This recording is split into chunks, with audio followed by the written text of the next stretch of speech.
Hey everybody, welcome back. I wanted to make a separate video for this this division, or you could say the quotient of two functions. And the reason being is the domain gets a little bit tricky, and I wanted to have enough time to really work that out and do a good job showing you. Now, in terms of the algebra, when it says f divided by g, well, there's f and there's g. We're just going to write it as a quotient. That's going to be pretty simple to do. You can probably envision it in your head right now what it's going to look like. It's pretty easy. And there's not a lot of simplifying we're going to do with it. Now, in terms of the domain, let's explain real quick this notation here and what this says and how to interpret this.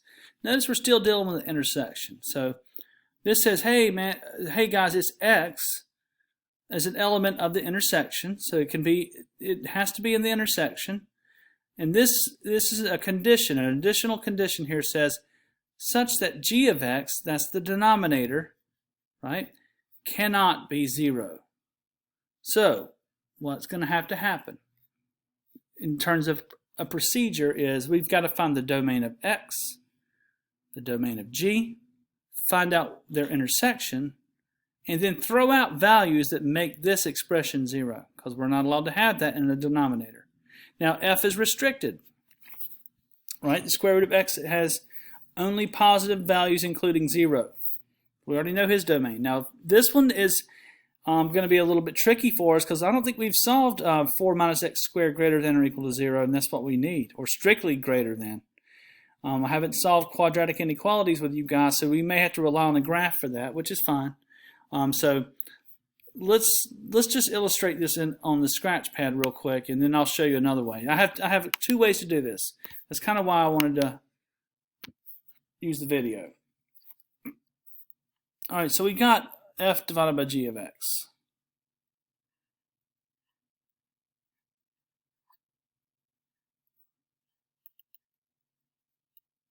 And that's the square root of x divided by the square root of 4 minus x squared. Right? And it would be a good idea for us to maybe think of domain and their intersections in terms of a number line. And since I already talked about f's domain being all positives, including 0, I'm going to go ahead and put 0 on my number line right here. And I can kind of go ahead and graph the domain of f.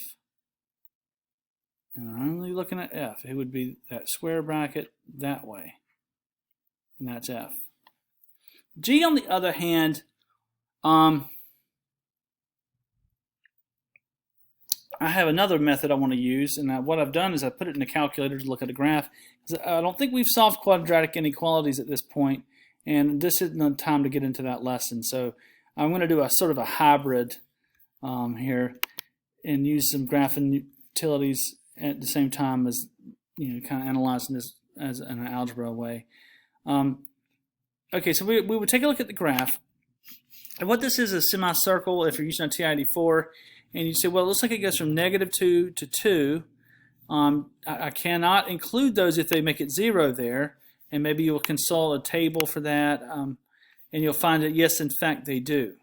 Right? So we know our domain, again, is from, -2 to +2. And we cannot use those because they're in this denominator. That's that condition. Right? His domain does include it.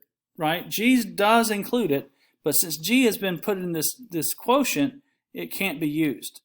So let's put -2 here.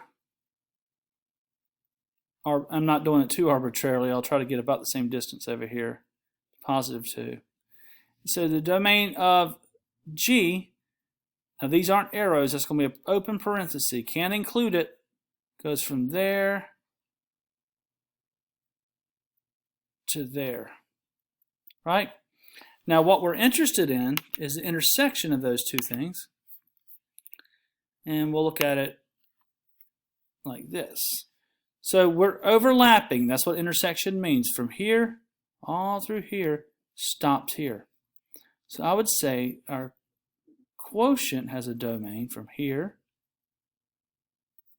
to here. Right? And that's the intersection, and all that would be filled in.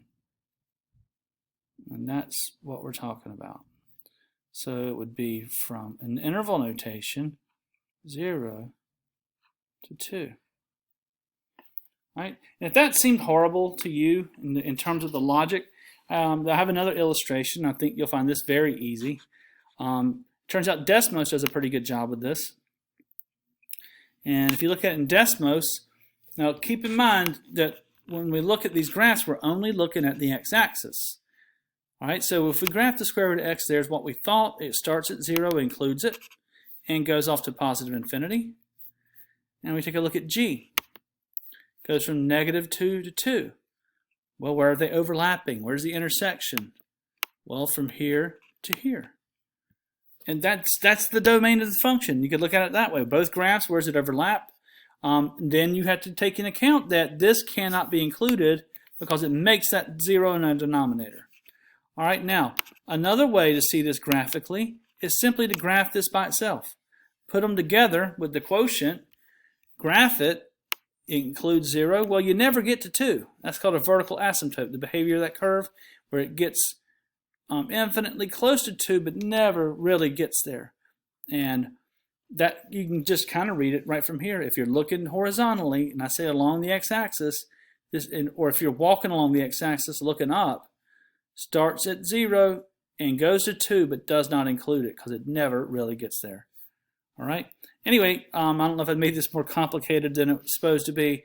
I hope you find this helpful, and let me know if you have any trouble with it. Thanks, guys.